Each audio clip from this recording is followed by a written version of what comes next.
के कोइलो नहीं फिकीर दिन दिन भइल जाता दहिया हो मोर खीर रई रई रई रई रई रई रई बाबूजी उमर भइल बाटे हमर 30 हमर बढ़ो तावे खीस दहेजवे के चक्कर में रखलो बूढ़ा के दहेजवे के चक्कर में रखलो बूढ़ा के पापा कइले बिया करे मार के गोड़ तोड़ दे समझ ले। ए बाबू अपना दूध के रखले बड़ा हमरा के डाटा तेरे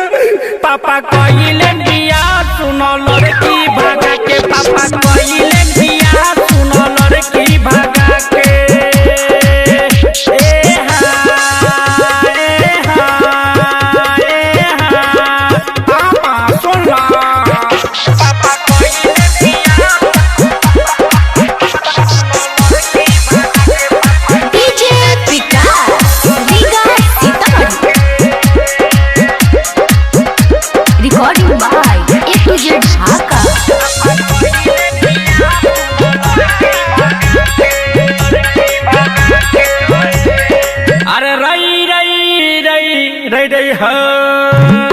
अरे कहिया ले लागी बाबू देह में हमरा हरदी अरे की गर्मी त बीत गइला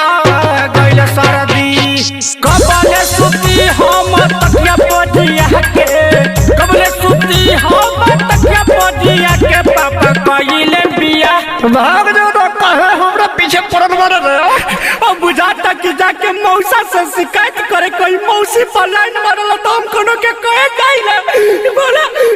पापा कइले बिया सुनो लड़की भागा के पापा कइले बिया सुनो लड़की भागा के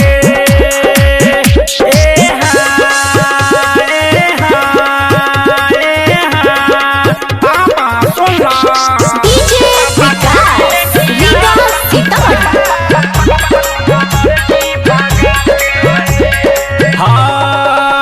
असोलहगन में बंड बाजावादी असोलहगन में बंड बाजावादी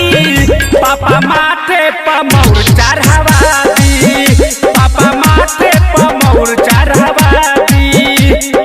पापा कइले बिया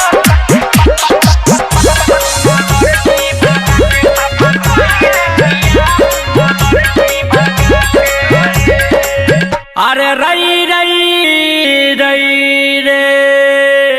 अरे राइटर राजेश योली के हो गइला शादी आ पलटू के काहे कइला ये बाबूजी बर्बादी सच सच कहतानी क्रिया तहर खाके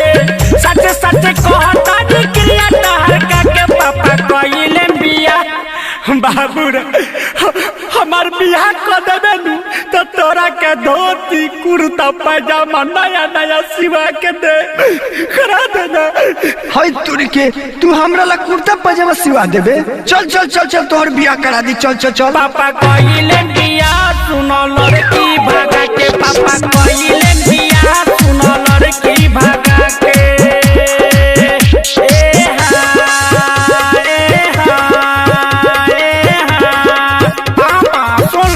recording by A to Z Dhaka.